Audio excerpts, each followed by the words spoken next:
Okay, so what do you do when you've adjusted the governor arm properly, but it still is not working? You might have a deeper issue. You might be someone who does not want to tear into a mower that's maybe worth $80 to $100, but this will hopefully give you an idea of what's underlying after you've adjusted it properly and it's just not working still. There's probably an issue inside of the engine with the governor arm. Something might be broken.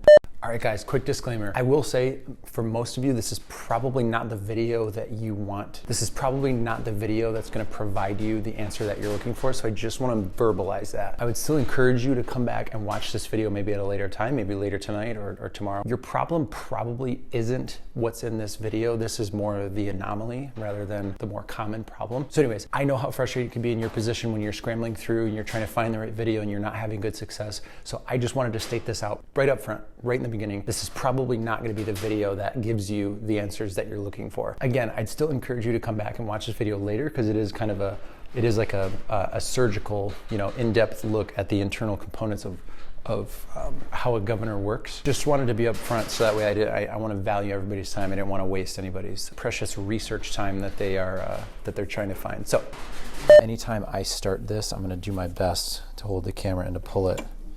Yeah, I don't think I would be able to do it. Every time the piston goes up and down, this thing goes tick, tick, tick, tick, tick, tick, tick. And I've adjusted the governor arm to the best of my ability and it's still just not working. So we are gonna tear this thing completely apart and hopefully it will give you a better idea of how the governor arm works and what it looks like inside. And then you can determine if you wanna take your project to the next level by tearing into it yourself. So sit tight, sit back. I'm gonna get all of this taken apart. I might do it on time lapse, but basically I'm gonna get the engine blade off and then there might be, yeah, so there's a base right here. I don't know if you can see that very well. There's a base right here and then there's a seam all the way around. And let's figure this thing out. All right, sorry the audio is gonna be messed up on this one. First thing we're gonna do is we are gonna drain all of that oil out of there because I know that it's gonna get in the way. While that oil is draining, we're gonna get this blade off. Anytime, this is good, just a good rule of thumb too. Anytime you flip the mower over and you're working on the underside, just do yourself a favor and pop that plug wire off so that way you keep your fingers. Turning this around, it operates the flywheel. It turns the engine over, so you don't want to hit a fire cycle and have this thing take off. It's not likely, but it has happened. And you do not want to be the person that it happens to. Just a good habit. Okay. This is another way you can drain the oil too. I know you can, but there's not a whole lot of room and there's only 6 inches or so. Okay, so now that that blade is off, all right, so there's just four bolts holding it on. 1, 2, and then on the other side, somewhere down there, 3 and 4. Now, the thing should just come right up and off.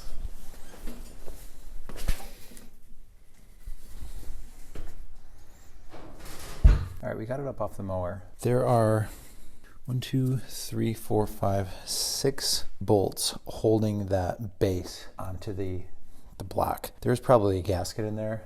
You may have to replace that. I'm seeing something might be messed up in there. This crankshaft, I'm moving it up and down this way. It has, if you can hear that, it has just a small amount of play up and down, which is not good. Looks like there's a little bit of gas left in that carburetor. I didn't drain that. I'm just gonna crack the bottom of that float bowl.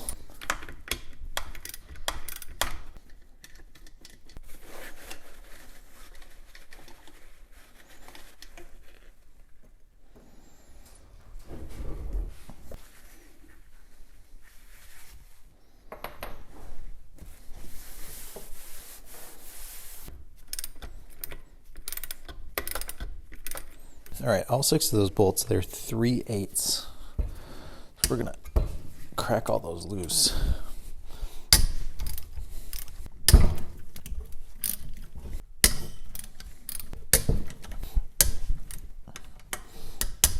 All right, it's probably gonna, once you get all those bolts out, it's probably gonna be stuck on there. So just a love tap or 2. This is the only place I can get it. Here, we're gonna put it up like this and we'll get it. There we go.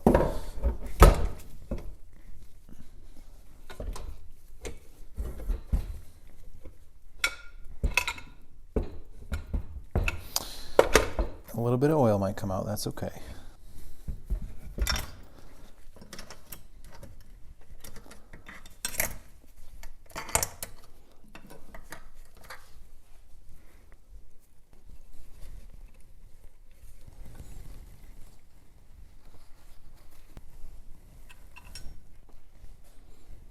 We got this off, and this is the governor. This is the governor that spins around, and it was in pieces. There's a piece on here, and the governor arm, when you adjust it, rests up against it, so the governor can't pop up any more than what you adjust it to. This shattered, and it bent it in all sorts of ways. If you've adjusted your governor to the best of your knowledge, I have another video that I'll link of how to adjust a governor properly. If you do that and it's still giving you problems, you might have this. I don't encourage you to take it apart unless you absolutely want to, but likely you have an internal issue, which is what we're able to verify today. So hopefully this video at least gives you some kind of clarity, even though it's not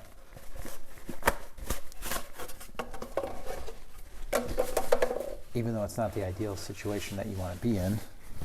If you adjust the governor, in the linked video that I have, if you adjust the governor that way and you're still having issues, probably 1 out of maybe 20 or 1 out of 50 or something like that will be this example. If you're having governor issues, I don't know an exact number, but most of the time you don't have what's going on here.